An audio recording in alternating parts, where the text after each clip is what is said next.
As part of an ongoing project, the area around 3 churches near the Jordan River, where Jesus is believed to have been baptized, has now finally been cleared of more than 1,500 landmines. Something was just discovered in the Jordan River, and it's hard to explain. The scientists ran every test they had. The instruments came back silent. Jordan River Commission is launching a new strategic plan to conserve the river and its surrounding environment. It's called the Blueprint Jordan River. And what they pulled from that riverbed is now sitting in a lab with no category to put it in. The river that heaven chose. Before we get to what they found, you need to understand what this river is, because the Jordan is not just any body of water going dry. The Jordan flows south from the slopes of Mount Hermon, threads through the Sea of Galilee, and empties into the Dead Sea. It carves a path through the most documented stretch of supernatural history on Earth. This is the river Joshua led the Israelites across on dry ground when the water stopped mid-flow and piled upstream. This is where Elijah struck the surface with his cloak and it parted. Where Naaman the leper dipped himself 7 times on the command of a prophet and walked out completely healed. And it's where Jesus walked in, was baptized, rose from the water, and the sky tore open. A dove descended. A voice came from above saying, "This is my son, whom I love." No other river carries that history. None. Now it's drying up. Water levels have dropped over 90%. Riverbeds submerged for thousands of years are cracking open under the sun. Scientists point to climate change, over-agriculture, prolonged drought. Reasonable explanations for a physical problem. Here's the catch. The physical problem is the least interesting thing happening at this river right now. Because when the water pulled away, the mud started giving things back. Old things.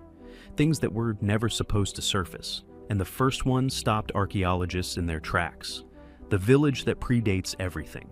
The first thing to surface was pottery, small fragments scattered across the cracked banks. Archaeologists swept them up and dated them. Bronze Age, some older. Then came stone tools, grinding stones, flint blades used by people long before recorded. A history. Then they found walls, low stone structures buried under the sediment, straight lines, stacked deliberately. This was a settlement, an ancient village sealed under the Jordan River, preserved by the water now retreating. Carbon dating put it at nearly 8,000 years old, older than the Egyptian pyramids, older than Stonehenge. Older than almost every civilization science has formally named. And get this, the location isn't random. This village sits exactly along the route the Israelites crossed when Joshua led them into the Promised Land, the specific region described in Joshua chapter 3. The text says the priests stepped into the flood stage river carrying the Ark of the Covenant and the water stopped. It piled upstream. The people crossed on dry ground. Joshua 3:17 records it plainly. The priests stood firm on dry ground in the middle of the Jordan, while all Israel passed by. Dry ground. In the exact location where dry ground is now reappearing for the first time in recorded history. The archaeologists moved deeper into the riverbed, past the pottery, past the walls. And that's when they found something that made one linguist fly in from Edinburgh in 48 hours flat, and go completely silent when he saw it. If you're not subscribed yet, do it now.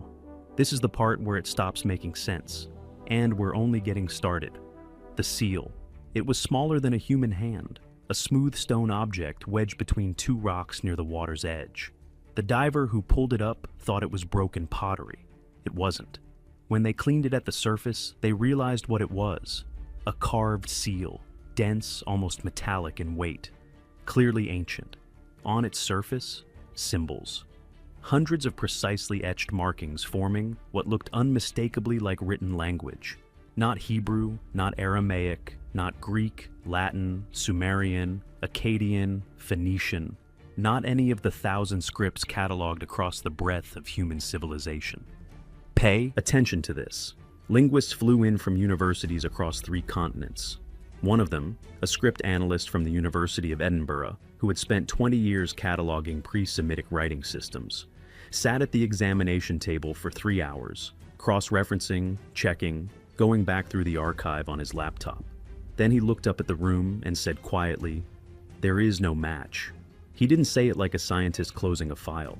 He said it like a man who had just been told something he wasn't ready to hear. The room went still. This seal contained a language that